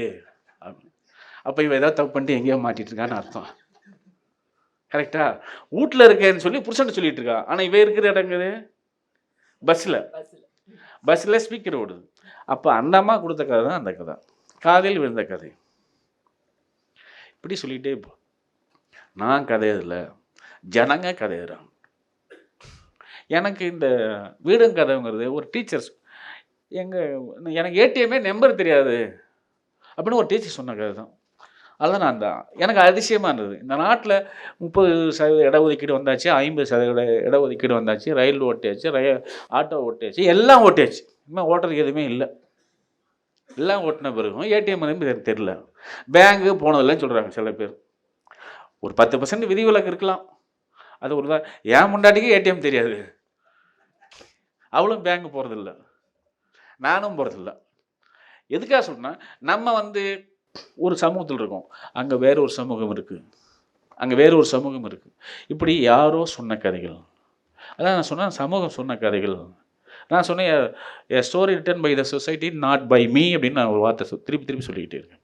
சமூகம் எழுதிய கதைகள் நான் எழுதிய கதைகள். செடல் நான் உருவாக்குனதில்லை, கோவேறு கதைகள் நான் உருவாக்குனதில்லை, ஆறுமுகம் நான் உருவாக்குனதில்லை. இப்படி ஏதோ பார்த்தது, அவங்க ஏதோ ஒரு வார்த்தையை சொல்கிறாங்க, சில வார்த்தைகள் மூலமாக அந்த கதைகள் உருவாகுது. ஆகவே இந்த கதைகளில் நான் எழுதியதில்லை, சமூகம் எழுதிய கதைகள். சுசிலாமா, அடுத்த கேள்விக்கு போகலாம். இது நீங்கள் சொன்னதை நம்ம ரொம்ப நேரம் டிஸ்கஸ் பண்ணலாம், நமக்கு டைம் இல்லை, அதனால நான் அடுத்த கேள்விக்கு போகிறேன். நீங்கள் வேர்ல்ட் ஃபேமஸ் ரைட்டர்ஸ் பற்றி பேசிட்டு இருக்கீங்க. நான் நினைக்கிறேன், எனக்கு ரொம்ப நாள் முன்னாடி ஒரு ரைட்டர் சொன்னார், நம்ம இப்போ மலையாளம் லிட்ரேச்சர், பெங்காலி லிட்ரேச்சர்லாம் இன்னும் ரொம்ப ஃபேமஸாக இருக்குது நம்ம நாட்டில், தமிழ் அப்படி ஏன்னா டிரான்ஸ்லேஷன்ஸ் போகாது, அதனால் அதுக்கு பெரிய ரீச் இல்லை, அதனால தான் அப்படின்னு. ஆனால் இப்போ அந்த சுச்சுவேஷன் கொஞ்சம் மாறின்னு இருக்கேன். நான் உங்ககிட்டயும் பிரபாகிட்டையும் இதை பற்றி பேச நினைக்கிறேன். நீங்கள் இப்போ what you think Prabha? Translations நான் போகலாமா? நீங்கள் சொல்லுங்கள். ஒன்றும் இல்லை,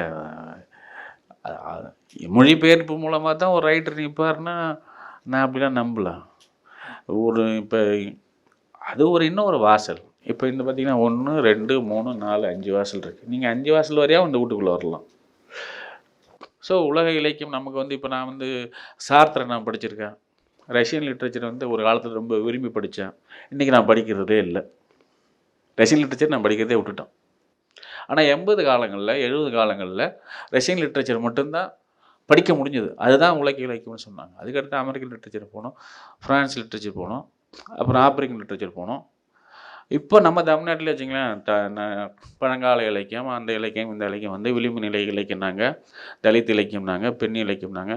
இப்போ எந்த இலக்கியம் இல்லாமல் தமிழ்நாட்டு இலக்கிய மைதானம் காலி மைதானமாக இருக்குது.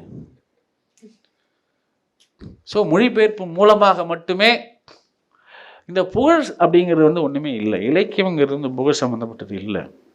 நீங்கள் இன்னும் ஒரு 500 வருஷம் கழிச்சு இதே வாக்கியத்தை ஒருத்தன் படிப்பான்னா அதுதான் லிட்ரேச்சர். 10 வருஷத்தில் செத்து போகணுன்னா அது லிட்ரேச்சரே கிடையாது. நீங்கள் சீனா மொழியில் போனால் என்ன, லேட்டினில் போனால் என்ன, அதெல்லாம் எனக்கு ஒன்றும் பெருசு இல்லை. எனக்கு தெரியும் இங்கிலீஷ் டிரான்ஸ்லேஷனில் குறை சொல்கிறதுன்னு சொல்லாதீங்க. நான் ஒரு 8 டிரான்ஸ்லேட் 10 பேரை பார்த்துருக்கேன்.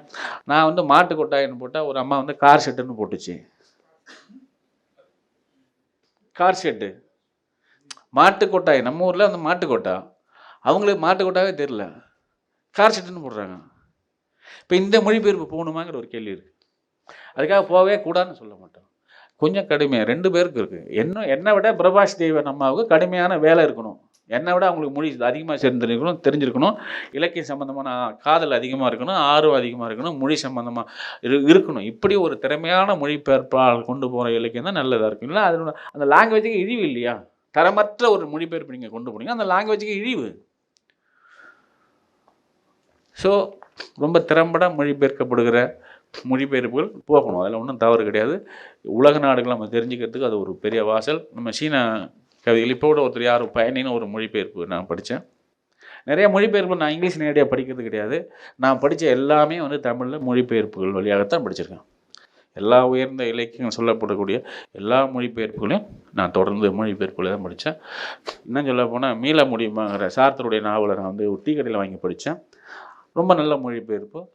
இன்னும் ஒன்று, அந்த மூலத்தோடு நம்பகமாக இருக்கணுங்கிறத தவிர ஒன்றும் இல்லை. 80% 90% அந்த மொழிபெயர்ப்பு வெற்றி அடைஞ்சாலும் அது பெரிய வெற்றிங்கிறது தான் என்னுடைய கருத்து. 100% பர்ஃபெக்ஷன்லாம் ஒன்றுமே கிடையாது.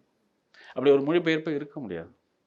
ஸோ என்னுடைய இலக்கியங்கள் அல்ல எழுத்துக்கள் பிற மொழிகளுக்கு போகுது எனக்கு சந்தோஷம் அப்படிங்கிறத விட இந்த சமூக வாழ்க்கை இன்னொரு சமூக மக்கள் அறிந்து கொள்வதற்கு உதவியாக இருக்கிறார் பிரபாஷ் தேவன் அல்லது அவர்கள் போன்றவர்கள் என்கின்ற ஒரு சமூக பொறுப்புணர்வு தான் அங்கே வருது. நீங்கள் ஒரு சமூகத்தை காட்டி கொடுக்குறீங்க, ஒரு வாழ்க்கை முறையை காட்டி கொடுக்குறீங்க, ஒரு பண்பாட்டை இன்னொரு சமூகத்தை காட்டி கொடுக்குறீங்க. காட்டி கொடுங்க வேற அர்த்தத்தில் இல்லை. இது வந்து ஒரு மிக முக்கியமான ஒரு பணி. ஒரு அறிவியல் கண்டுபிடிப்பு எப்படி வந்து மிக முக்கியமானதோ அதே மாதிரி தான் நீங்கள் மொழியில் கண்டுபிடிக்கக்கூடிய வார்த்தைகளும் அந்த பிரயோகங்களும் மிக முக்கியமானது. என்னுடைய மொழிபெயர்ப்புகள் எனக்கு கிடைச்ச பதிப்பாளரும் சரி, எனக்கு கிடைச்ச மொழிபெயர்ப்பாளர்களும் சரி, எனக்கு ஏதோ ஒரு நல்ல அதிர்ஷ்டம், எனக்கு நல்லவங்களாக அமைகிறாங்க. காலம் முழுக்க அப்படியே அமையணும்னு நான் வேண்டிக்கிறேன். நன்றி, வணக்கம்.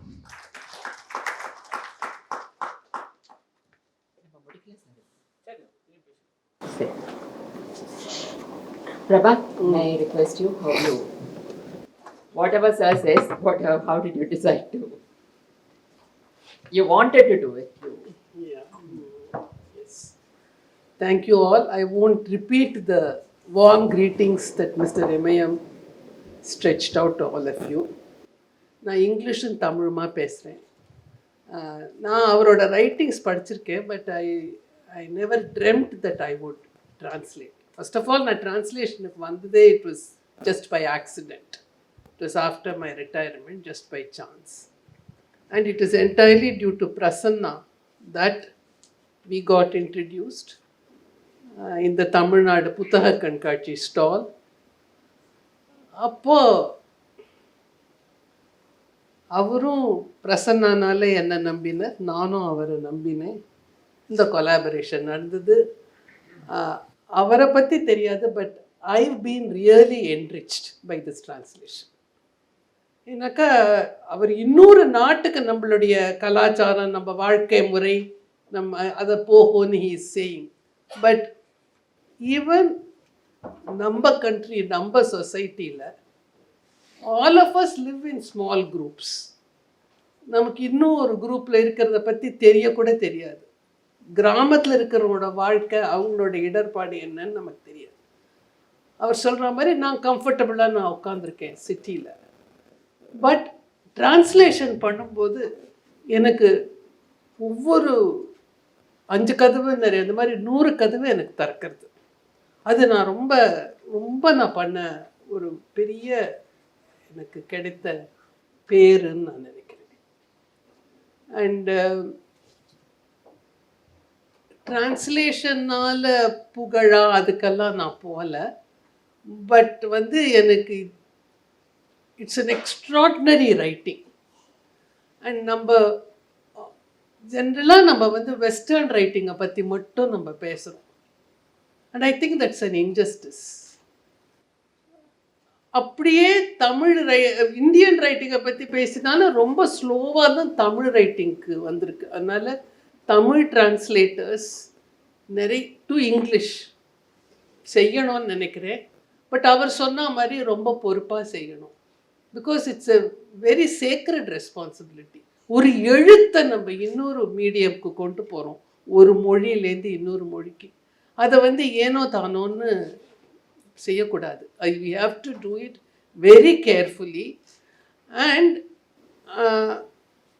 அந்த அந்த துணி வரணும்.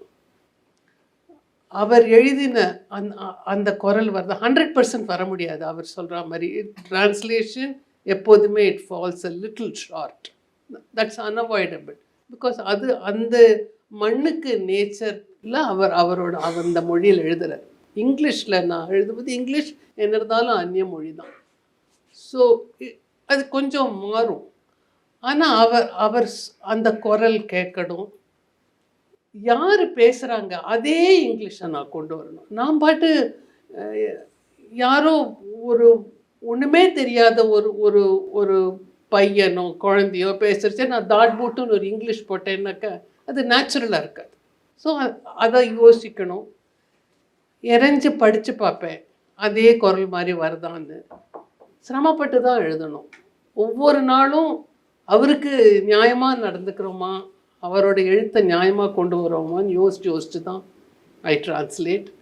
பட் அந்த லேபர் ஆஃப் பெயின் ஏர்லியராக இன்னொரு மீட்டிங்கில் சொன்னேன், it's also a labour of joy. I enjoy it and thanks. அவருக்கு ரொம்ப தேங்க்ஸ். அந்த இதை எனக்கு அவரோட எழுத்து மூலமாக கொடுத்துருக்கிறது. இந்த நான் I'm restricting my self to this short story collection. என்னன்னா நம்ம நிறைய பேசலாம். அப்புறம் நிறைய தடவை படிக்கும்போது நம்ம இங்கிலீஷில் படிக்கிறோங்கிற ஃபீலிங்கே போயிடுறது. எனக்கு அவரோட ரைட்டிங்கே கண் முன்னாடி வருது. அது அவரோட கலந்து நீங்கள் பேசுனீங்களா, டிஸ்கஷன் இருக்கா டிரான்ஸ்லேஷன் போது, சில வேர்ட்ஸு ஃப்ரேசஸ் எப்படி நீங்கள் அதை சூஸ் பண்ணுறீங்க? ஏன்னா தமிழுக்கும் இங்கிலீஷ்க்கும் லெட்ஸ் ஃபேஸ் இட் பெரிய கனெக்ஷன் ஒன்றும் கிடையாது. நம்ம ரூட் ஆஃப் த லாங்குவேஜே டிஃப்ரெண்ட். ஸோ இப்போ நான் சொல்கிறதே இப்போ நான் தமிழில் சொல்லியிருக்கணும், பட் உங்களுக்கு நான் என்ன சொல்கிறேன்னு புரியுது. ஸோ அதை எப்படி இது வரைக்கும் நான் பண்ணி வெளியில் வந்திருக்கிற writings Chudamani and Meeran. Chudamani was not alive நான் பண்ணும்போது. மீரான் 2 கதையை பார்த்துட்டு அதுக்கப்புறம் அவர் இல்லை. பட் இது வந்து ஒரு ட்ரூ கொலாபரேஷன். ஏன்னா நான் பண்ணும்போது அவரோட பேசுவேன், அதை சொல்லுவேன். ஸோ ஏதான ஒன்று கொஞ்சம் வித்தியாசமாக இருந்தால் அவரால் கரெக்ட் பண்ண முடியும். அவர் he always tells me, எனக்கு இங்கிலீஷ் அவ்வளோவா தெரியாதுமா, சும்மா படிப்பேன் அப்படிம்பார். But that's not true. அவர் கரெக்டாக எங்கே சரியாக விழலை வார்த்தைங்கிறத சொல்லுவார். ஸோ அது ரொம்ப I am lucky that way that I do it along with the writer himself. நீங்கள் ஆப்வியஸ்லி எழுதும்போது ஒரு டிரான்ஸ்லேஷனையோ ஒரு உலக மார்க்கெட்டையோ நினச்சி எழுதலை. ஏன்னா நான் அதை இப்போ கடைசியாக படித்த நாவல், அதனால் அதை பற்றியே பேசிகிட்டு இருக்கேன். சாரி, சேடல் பற்றி.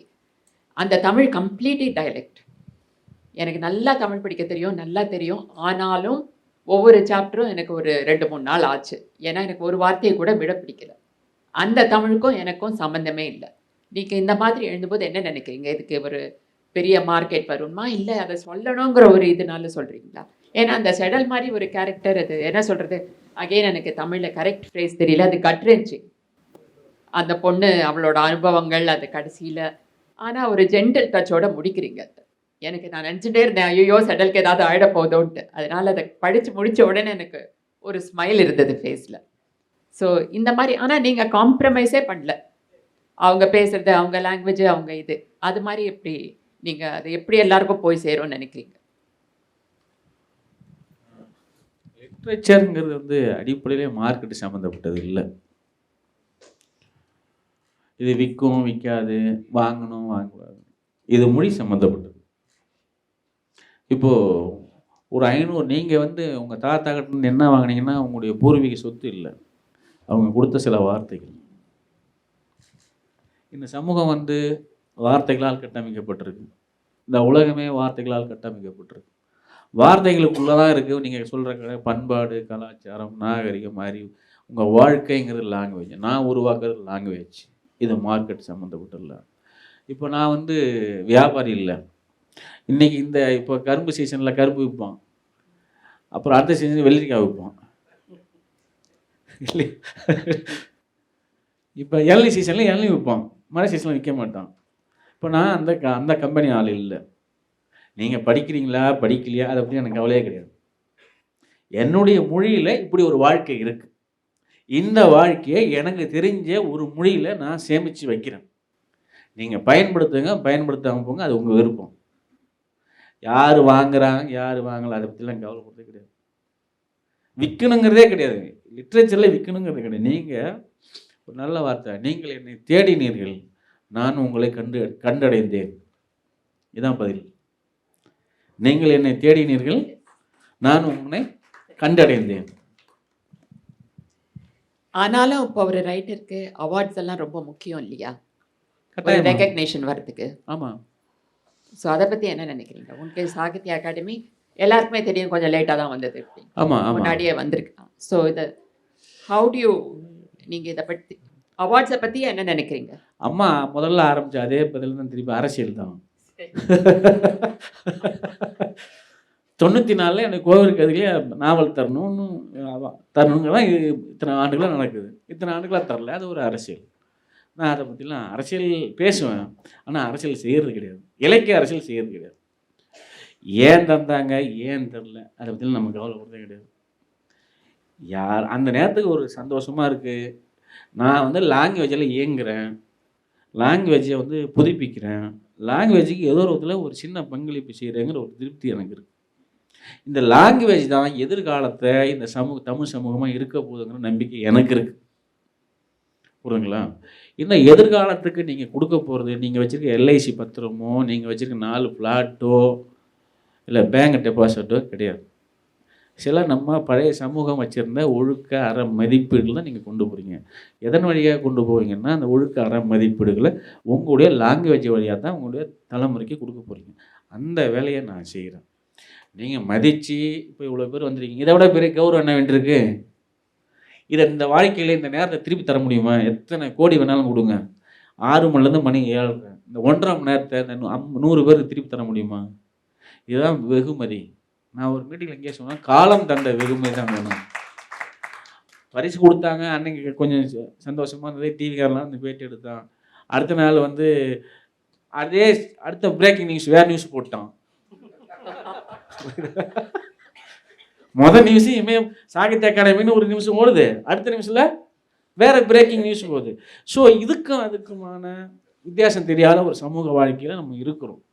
இதை தேடி போகிறவங்க இருப்போம். நான் சொன்ன திருப்பி அதே போல் தான்.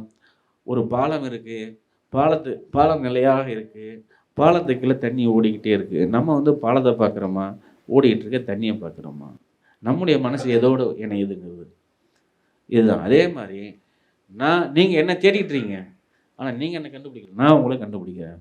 நல்ல ரீடர், நல்ல இலக்கியங்கிறன்னு கண்டுபிடிப்பான். அவன் இந்த லாங்குவேஜை உயிரோடு வச்சுருப்பான். டிவிக்காரன் வச்சுருக்க மாட்டான், தினமலர் தினத்தந்திக்காரன் வச்சுருக்க மாட்டான், சரியா?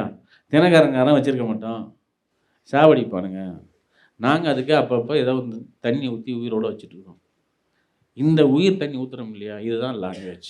இதுதான் உங்களுடைய தலைமுறை, இதுதான் உங்கள் தமிழ் சமூகம். இன்னும் 500 வருஷம் கழிச்சு நீங்கள் தமிழ் சமூகம்னு சொல்ல போகிறீங்க இல்லையா, அந்த தமிழ் சமூகத்தை 500 ஆண்டுகளுக்கு பிந்தைய தமிழ் சமூகத்தை உருவாக்குற ஒரு முக்கியமான வேலையில் இருக்கு. என்கிட்ட விருது கொடுத்தாங்களா, அரசியல் பண்ணுறியா அப்படின்னா எல்லாம் பண்ணுவோம்.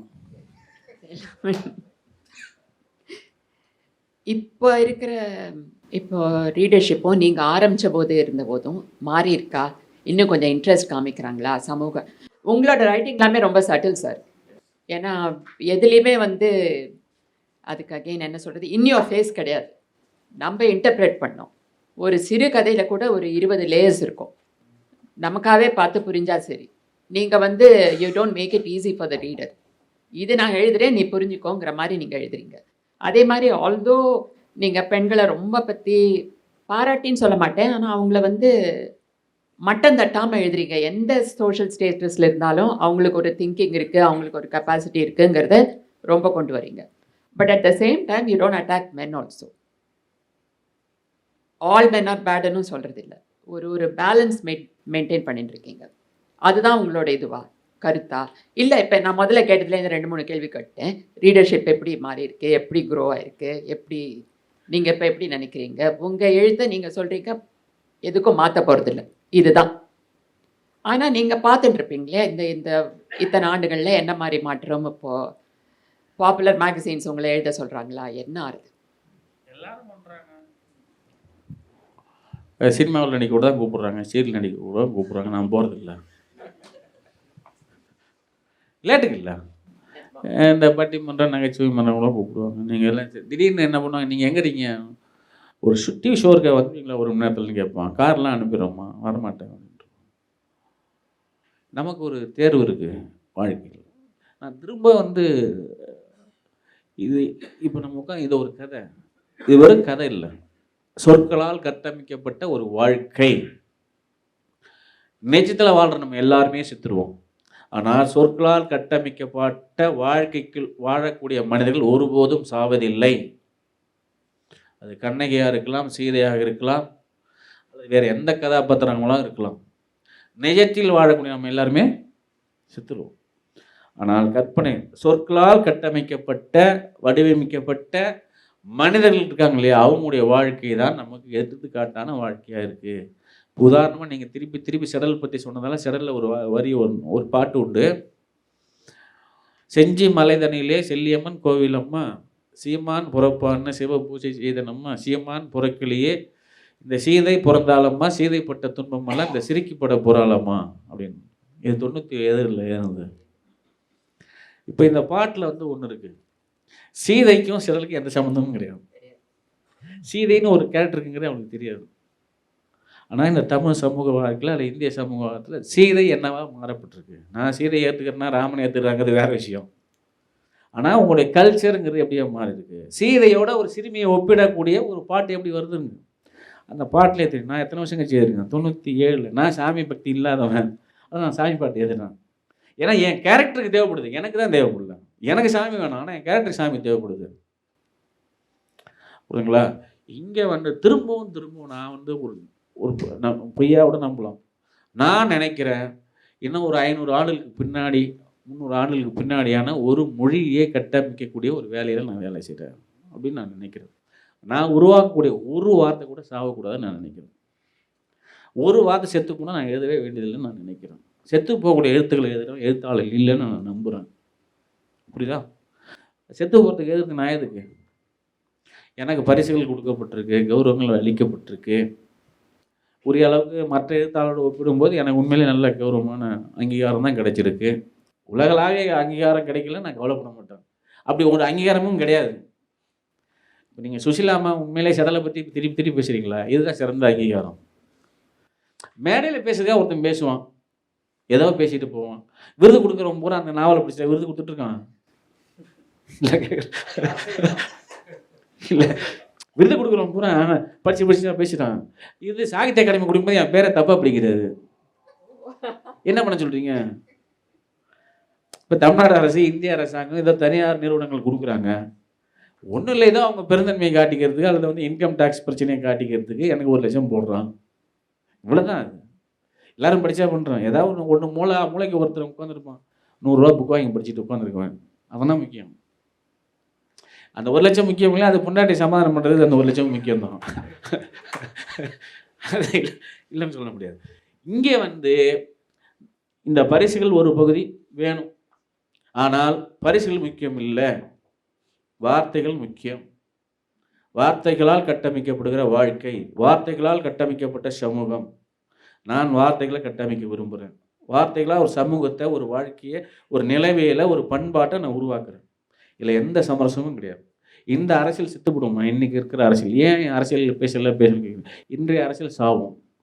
இன்றைய அரசியல் நான் எதை விரும்பல. சமூகத்துக்குன்னு ஒரு அரசியல் இருக்குது, தனி மனித அரசியல் இருக்குது, எதிர்கட்சிகள் அரசியல் இருக்குது. இது இல்லை.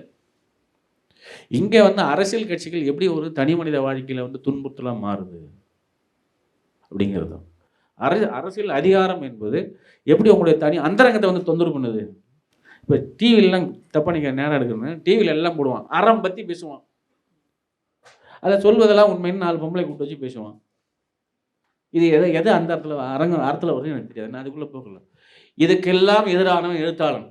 இந்த சமூகத்தில் நடக்கக்கூடிய எல்லா இழிவுகளுக்கு எதிராகவும், வன்முறைகளுக்கு எதிராகவும், அரசியல்வாதியாக இருந்தாலும், நானாக இருந்தாலும், யாராக இருந்தாலும், அது கடவுள் மீது காரணமாக வச்சு நடந்தாலும், ஜாதியை காரணம் வச்சு நடந்தாலும், எதெல்லாம் சமூகத்திற்கு மனிதனும் இணைந்து வாழ்வதற்கு எதிராக இருக்கிறோ அதற்கெல்லாம் எதிராக குரல் கொடுப்போம் தான் எழுத்தாளர்.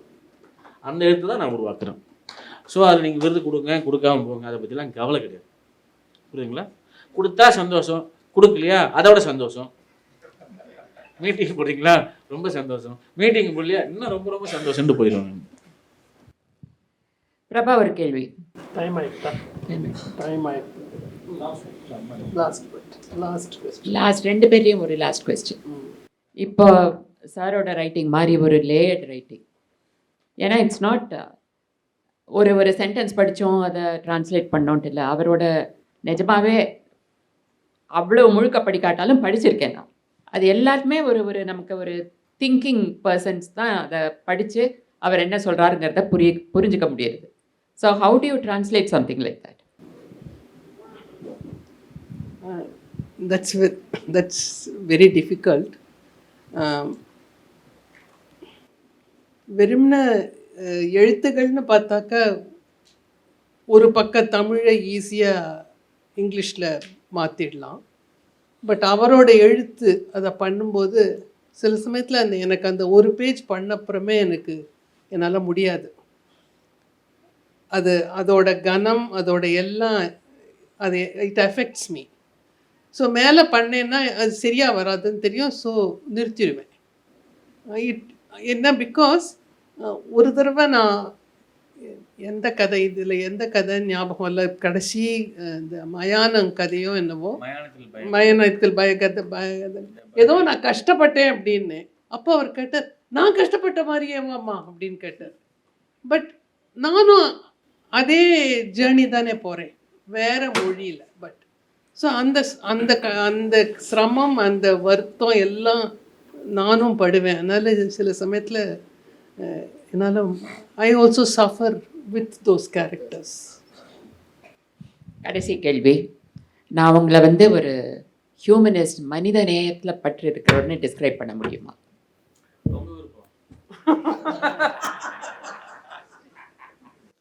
இல்லை, உங்கள் ஸ்டோரிஸ் எல்லாமே கடைசியில் நீங்கள் யாரையுமே அட்டாக் பண்ணுறதில்ல.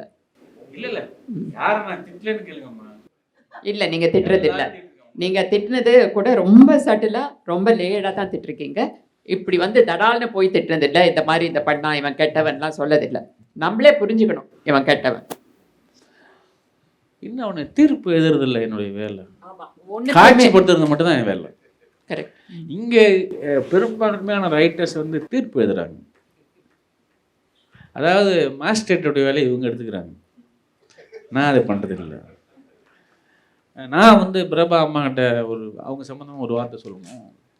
இப்போ நான் லக்ஷ்மி ஹாம்ஸ்ட்ராங்லேருந்து அங்கேருந்து இப்படி ஊர்லாம் சுற்றி கடைசியாக அந்த அம்மாட்ட இப்போ இருக்கேன். பல மொழிபெயர்ப்பாளர் நான் போட்டதான் கரெக்ட், நீங்கள் ஒத்துக்க கூடாது அப்படின்னு சொல்லி நான் சொல்லுவேன். அது இதாகல, கன்வின்சிங்காக இல்லை, அப்படியே இல்லை அப்படின்னு சொல்லுவாங்க. அப்படியே ஏதாவது சொல்லுவாங்க. அப்போ எனக்கு கொஞ்சம் இங்கிலீஷ் புரியாதா, அவங்க எதாவது நான் பார்த்துக்கிறேன்னுவாங்களா, சரி விட்டு தோலன்னு நான் போயிடுவேன். அப்புறம் வேறு யார்கிட்ட கொடுத்து செக் பண்ணுவோம். ஆனால் அம்மாவை பொறுத்த வரைக்கும் என்னன்னா, நாங்கள் 2 பேரும் சாயங்காலம் ஆச்சுன்னா ஒரு மணி நேரம் ஃபோன் பேசுவோம். இங்கே எங்கே பிரச்சனையாக இருக்குது, ஏதோ ஒன்று குறையுதுமான்றோம். நான் கொஞ்சம் போய் சொல்கிறாள், நான் நேரையாக அப்படி இப்படின்னு சொன்னால் நல்லா இருக்குல்ல, இப்போ ஏதோ ஒன்று குறையுதுமா அப்படின்னா கண்டுபிடிச்சிடுவாங்க. ஸோ எங்கள் 2 பேருக்குள்ள ஒரு ஒற்றுமை. ஆமாம், இது ரொம்ப புதுசு. அதாவது நம்ம சொன்னால் அவங்க ஏற்றுக்கிறாங்க. நான் கன்சிடர் பண்ணுறேங்கிற ஒரு திமிர்த்தனமான வார்த்தையை பயன்படுத்தாமல், கன்சிடருங்கிறது வேறு வார்த்தை இல்லை. அம்மா நான் ரொம்ப அன்பாக, அம்மா ஏதோ கொஞ்சம் குறையிற மாதிரி இருக்குது அப்படின்னு நான் சொல்லுவேன். நான் உடனே செக் பண்ணுவேன், உடனே பார்த்துட்டு உடனே இது இருக்குது, அது இருக்குது. ஸோ நாங்கள் தொடர்ந்து உரையாடலில் இருக்கோம். இப்போது அவங்க இன்னும் ரகசியத்தை வச்சுக்கிட்டே இருக்காங்க. சொல்ல வேண்டாமா? இப்போது உயிரோடு இருக்குன்னு அப்படிங்கிற நாவலுக்கு அவங்க தான் மொழிபெயர்த்துட்ருக்காங்க.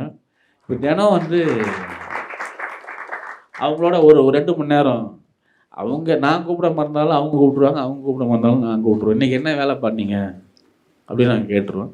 அதில் என்னென்ன சரியாக வந்ததா, சரியாக வரலையே, எங்கே திணறுனீங்க, எந்த வார்த்தை உங்களுக்கு சேர மாட்டேங்குது.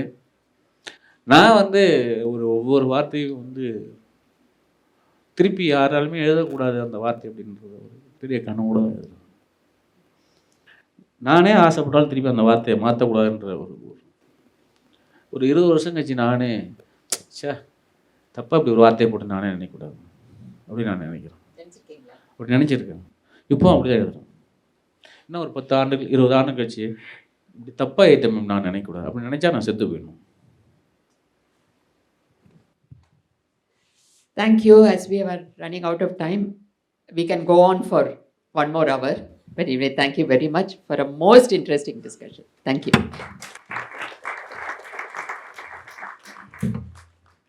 So I have to say, all good things have to come to an end. So, நேரத்தின் அருமையை கருத்தில் கொண்டு இந்த இனிய விழாவிற்கு வந்து சிறப்பித்த இமயம் அவர்களுக்கும், ஜஸ்டிஸ் பிரபா ஸ்ரீதேவன் அவர்களுக்கும், சுஷீலா ரவீந்திரநாத் அவர்களுக்கும், பிரசன்னா ராமசாமி அவர்களுக்கும், ஜானகி சுரேஷ் அவர்களுக்கும், சர்வேஷ் ஸ்ரீதர் அவர்களுக்கும், நிகிலா கேசவன் அவர்களுக்கும் மற்றும் இவ்வளவு நேரம் இங்கு வந்திருந்து இந்த நிகழ்ச்சியை சிறப்பாக நடத்தி கொடுத்ததற்கு உங்கள் அனைவருக்கும் நன்றி. மீண்டும்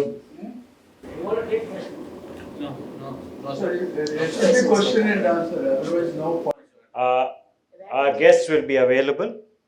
So if you have any questions, you can always one-on-one, you can discuss with them, because it's already way past, many of guests would like to leave. I would just like to make an announcement. Next week, we have another event here. Shri Naushad Forbes will be gracing the CIC, and his topic he'll be in conversation with Kapil Viswanathan. I hope all of you will be here to attend that program also. மீண்டும் அனைவருக்கும் வணக்கம், அனைவருக்கும் நன்றி. அடுத்த வாரம் மீண்டும் சந்திப்போம். வணக்கம்.